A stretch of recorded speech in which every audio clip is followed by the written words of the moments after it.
চাই না আমি টাকা কড়ি, চাই না বাড়ি গাড়ি, চাই না আমি হীরা মানিক, চাই না পড়ি, চাই শুধু তোমার মতো একটা ফকির, না না না রাজকুমারী। হ্যালো বন্ধুরা, আমি চলে এসেছি তোমাদের মঞ্চুদা, তোমাদের আনন্দ দিতে। চলো কথা না বাড়িয়ে একটা মজার ছোট্ট কমেডি গল্প বলে পালিয়ে যাব। ততক্ষণ থাকবেন। বাবার সঙ্গে ছেলে বাজার গিয়েছে। বাজার ভিতরে হঠাৎ ছেলে বাপকে দেখে বলল,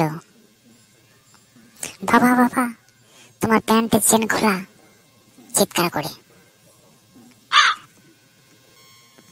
বাবা বলছে, স্টুপিড, এভাবে বলতে নেই, বলতে হয় বাবা তোমার মেকআপ বাক্স খোলা। ছেলে বলে ঠিক আছে। পরে আবার দুদিন পর আবার বাবার সঙ্গে ছেলেটা গিয়েছে মার্কেটে, বাজারে। এবার ছেলেটি বাবাকে দেখে বলছে, বাবা বাবা তোমার লিপস্টিক বের হয়ে গেছে। No, no, no, no.